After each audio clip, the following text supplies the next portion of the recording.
ఏపీలో చేపడుతున్న పోలవరం బనకచెరువులతో పాటు కర్ణాటకలో చేపడుతున్న ఆల్మిట్టి ప్రాజెక్టు ఎత్తు పెంపునకు అడ్డుకోవడానికి సుప్రీంకోర్టును ఆశ్రయించాలని తెలంగాణ ప్రభుత్వం నిర్ణయించింది. ఆల్మిట్టి ప్రాజెక్టుపై ఇప్పటికే సుప్రీంకోర్టులో ఒక కేసు ఉంది. తాజాగా మరో అయ్య వేయాలని రాష్ట్ర ప్రభుత్వం నిర్ణయించింది.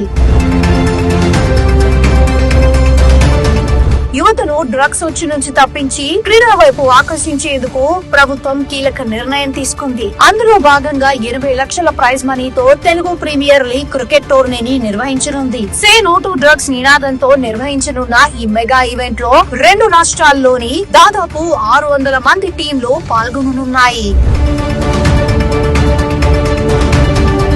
జూబ్లీహిల్స్ ఉప ఎన్నికల్లో ఓటర్లు రేవంత్ సర్కార్ వైపే మొగ్గు చూపడంతో బీఆర్ఎస్ పార్టీ ఓటర్లను ఆకర్షించేందుకు రకరకాల ప్రయత్నాలు చేస్తోంది. అందులో భాగంగా బూత్ల వారీగా కానుకల లిస్టు తయారు చేసిందనే వార్తలు వస్తున్నాయి. జూబ్లీహిల్స్ ఉప ఎన్నికల ప్రచారంలో భాగంగా సీఎం రేవంత్ రెడ్డి చేస్తున్న వ్యాఖ్యలు చర్చనీయాంశంగా మారాయి. ముఖ్యంగా బీజేపీ బీఆర్ఎస్ లేకుంటే ఇప్పటికే కాళేశ్వరం స్కామ్ కేసులో కేసీఆర్ అరెస్ట్ అయ్యేవాడని, వారి మధ్య పొత్తు ఉందని, కేసీఆర్ ని కాపాడుతున్నది కూడా బీజేపీయేనని చర్చ నడుస్తోంది.